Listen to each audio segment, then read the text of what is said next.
Welcome to Talking Between the Moments podcast. I'm your host, Ali Geiger. Let's get into some subjects today. Let's learn, let's grow, and let's just be here for one another. Because that's all that's important in the end. We're talking between the moments. We always taking it God, and I always say, if you heard it from me, validate it with God. And that's all that matters, baby. So let's talk between the moments. Thanks for listening.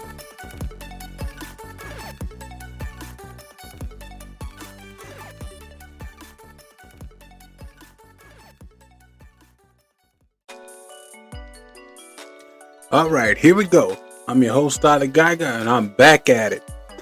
So, what's been going on? So, first of all, if you're checking this out and you're listening to any episode before this, the podcast was formerly called God's God Podcast.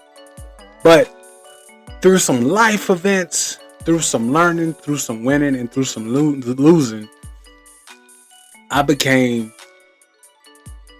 a bit distant. I became aloof. I became overexerted, and I had to take a step back because it was like, okay, here we go. I'm just giving you a bunch of facts. I'm only reading the Bible just to do the podcast, and I wasn't growing much from it. And I said, I don't want to do it justice to myself, to you all, and whoever's listening, whoever may listen. So I said, we're going to take down the moniker of God's God. Now, not to say that I'm not God's God, like I want to be able to be chosen, spoke to, and sent and done. Yeah. And I want that, but it comes with a price. And the bullseye that came with that, I said, man, I'm taking a lot of shots here, Bo. I think I got to step back for a minute. So that last episode was I Lament. And it was like a cry out, if anything. But I digress. Now it's talking between the moments. Because in life, we're going to find ourselves in moments. And we got to learn to talk before, after, and especially in between the moments. So we can be updated, we can communicate, we can understand each other, and we can do a lot of things together. So the new podcast is named Talking Between the Moments. We got to communicate with each other. We got to work with each other. And we got to do this thing with each other. Because we can't do it alone. We can't do it separate. And you can't hide from life. So, new episode, new guy. So, I'm going to continue this season. I'm ending the season at I Lament. And the new season in episode 1 from now on, Talking Between the Moments. So, what's this episode titled? It's titled Daniel and Mamba Mentality. Now, I get that Mamba mentality from Kobe Bryant.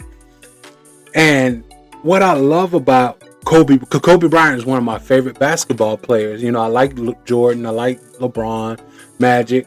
Larry Bird is maybe my number 2 favorite because he's just how he is. But why I choose Kobe is because he had a direct laser focus that was extremely powerful.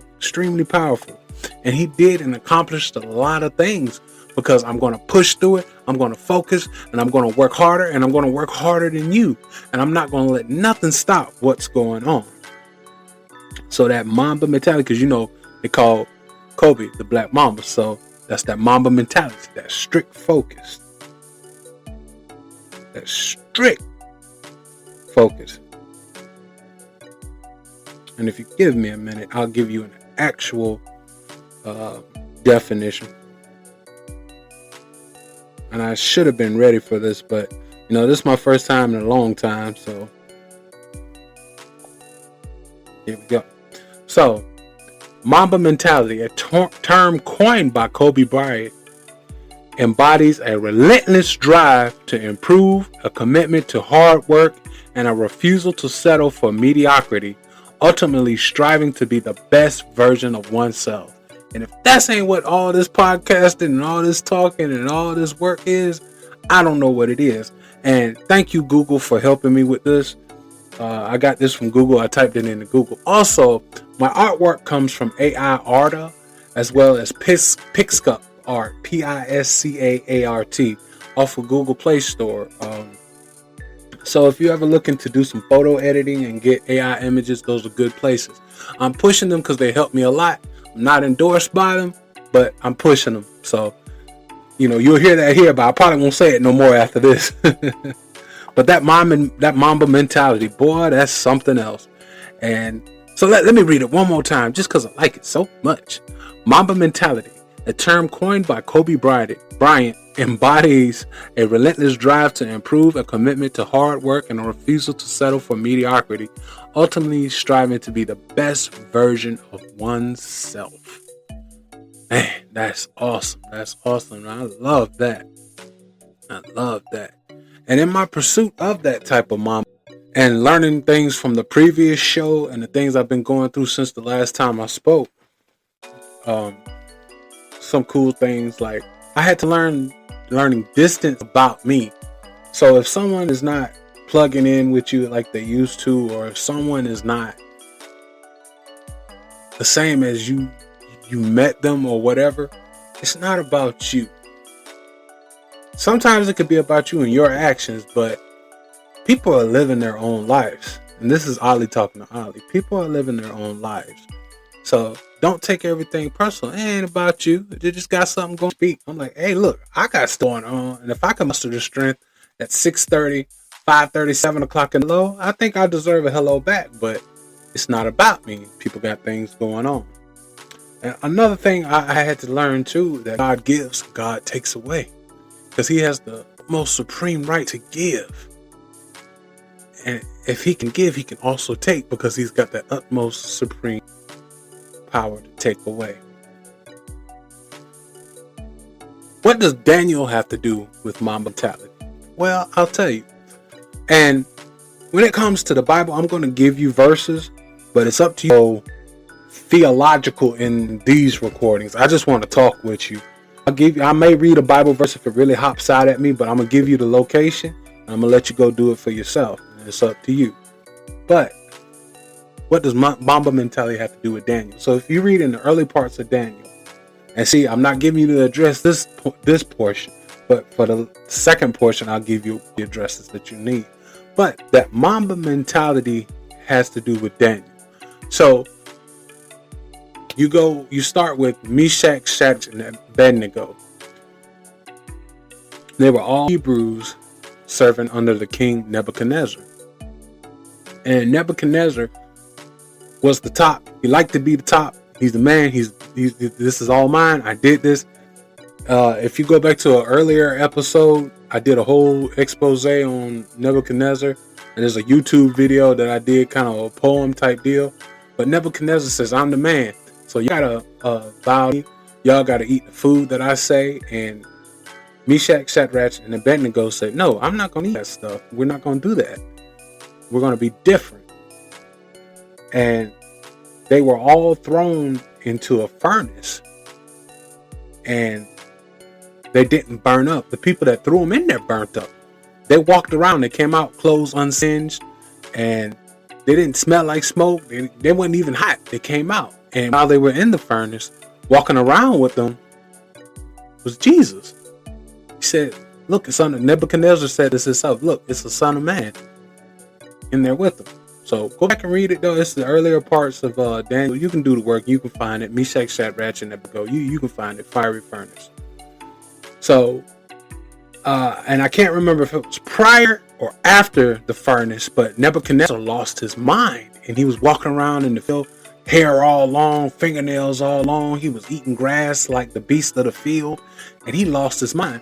But the key point in the verses said, God removed his sovereignty, because it said that he was given sovereignty of all the animals, all the people. He was the man when nobody moving unless he said so. And it said God removed it.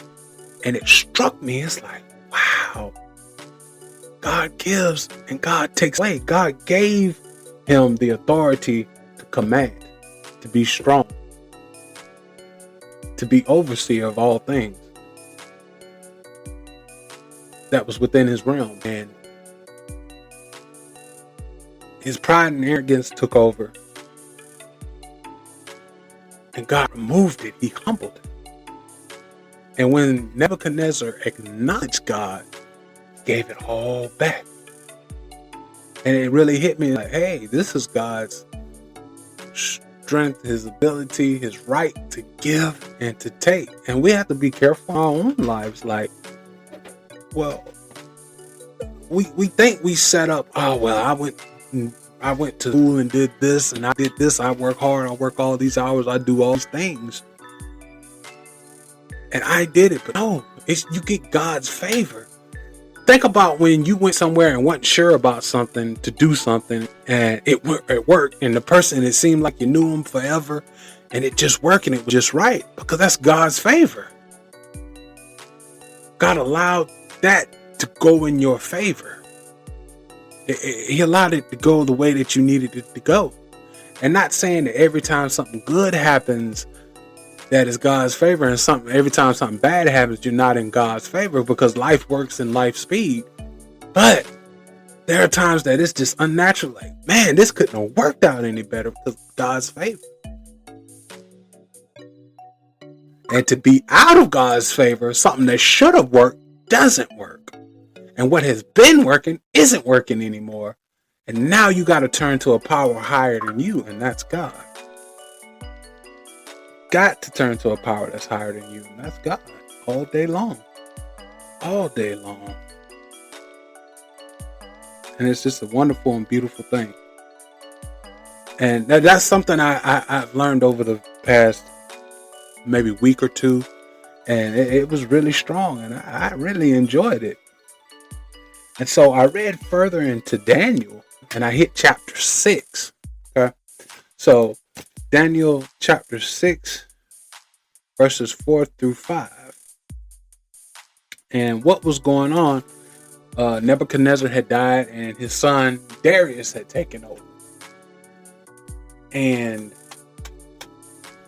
Daniel was favored among all the people, and Daniel was living his life, doing his thing, and honoring and worshiping God. And the people that worked under Darius didn't like that. And so they plotted against him in order to have him killed. So they go to him and say, and they said, we're going to create a day where everyone must bow to you and your statue. And so we're going to make an irrevocable law, the law of the Medes and the Persians. So he said, yeah, let's make it. And then they cunningly said, well, Daniel, he doesn't do it. He goes and prays to God. He doesn't bow to you. And so the king reluctantly, and the king fought it. And reluctantly, he had to throw Daniel into the lion's den. And needless to say, Daniel came out unharmed. He probably laid on a couple of lions, probably threw a couple of rocks around for them to catch, played patty cake or whatever, but the lions didn't attack Daniel. And here's some points that I had to reference them. And see, I'm getting my water legs back, so bear with me. So Daniel chapter 6, verses 4 through 5. And here's some of my thoughts on it. To be so honorable, to be blameless and upright, in order for someone to find blame in you, they have to use law against you. They have to go to God in order to get you, in a way, and not like God's going to get you on their behalf, but more so that the only way that they can get you is to try to make you go against God. Which, if you're steadfast, ineffectively. Daniel had became the best, and they were jealous of him, so they had to go to the king to create a law in order to entrap Daniel, in order to get him out of the way, to be that honorable, they have to attack you through lies to be that honorable. And one of the most interesting things about it was when Daniel faced the lions den, it said that he went and prayed toward Jerusalem as he always did.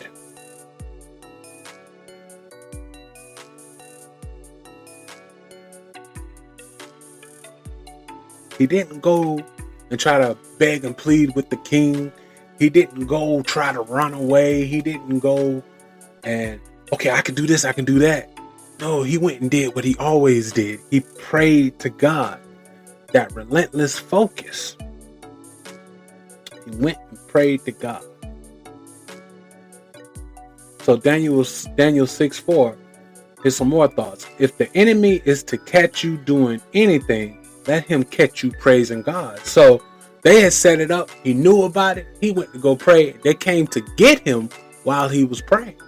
So if your enemy has to catch you doing anything, let him catch you praying to God. Let him catch you worshiping God.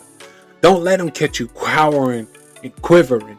Don't let him catch you in a heated moment of passion and anger and want to slash out and fight and be angry. Let him catch you praying. So they came to him and he was praying like he always did. He didn't give up. Mamba mentality. And to find favor with God is to find favor with kings. Because if you go look at Daniel, look at the people that God put in charge of places. They found favor. Joseph, Genesis, Joseph always found everything he did. He favor, whether he was in the jail, whether he was in Potiphar's house, wherever he was at, he was always number one because he found favor with God.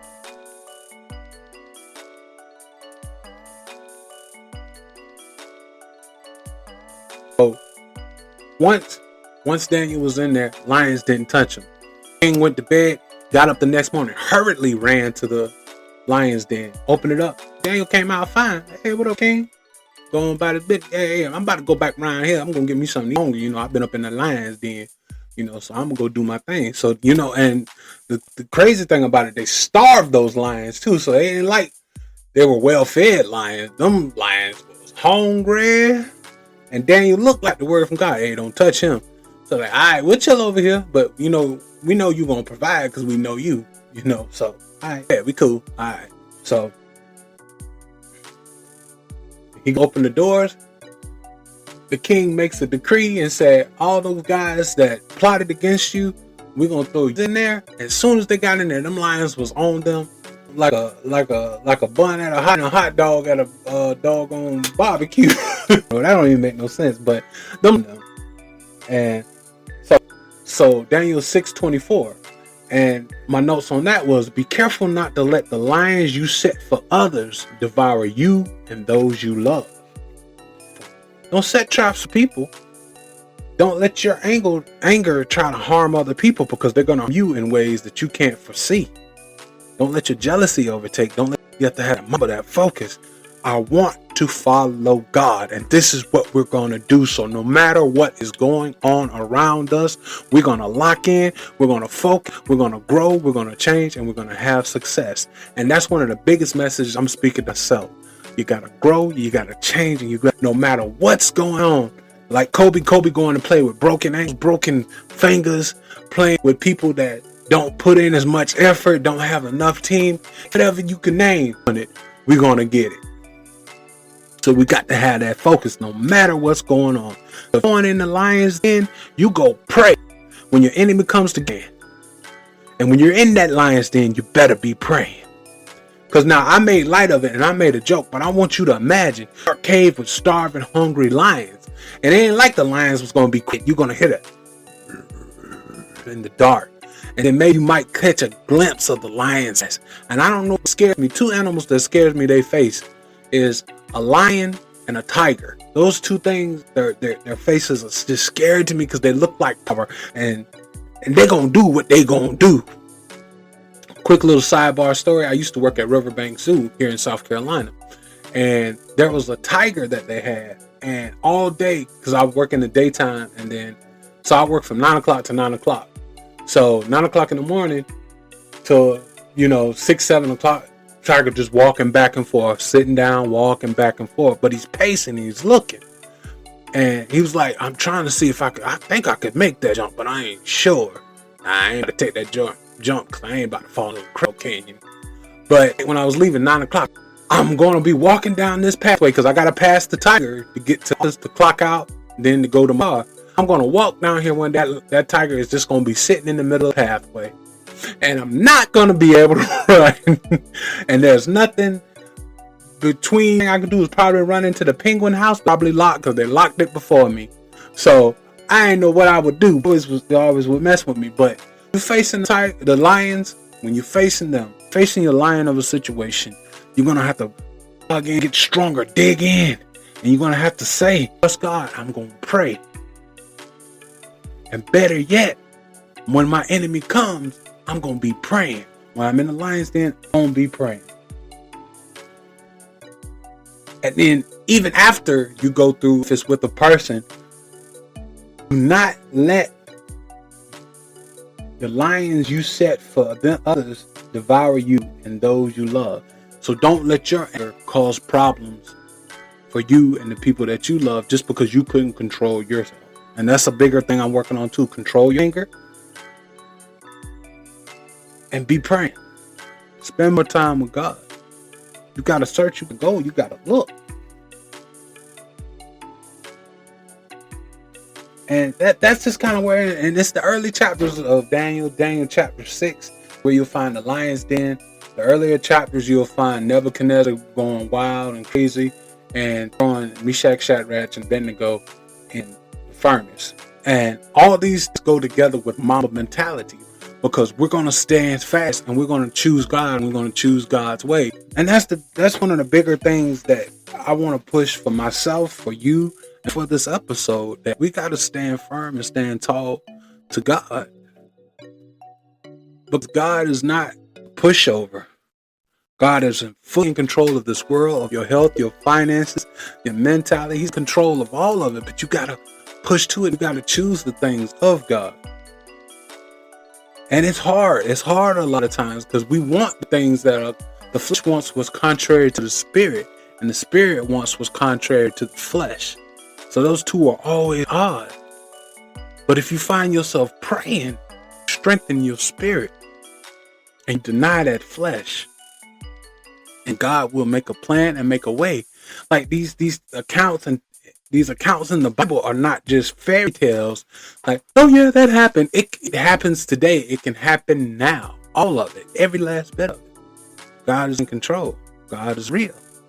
And he's going to do things that are spectacular. And he can change your life from one thing that you thought it was into the greatest thing that you've experienced in your life.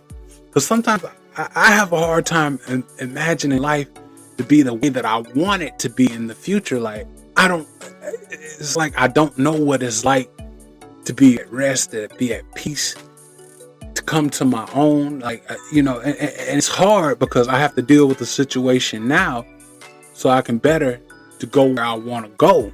But it's hard to envision myself where I want to go. But we got to have that focus and that Mamba mentality.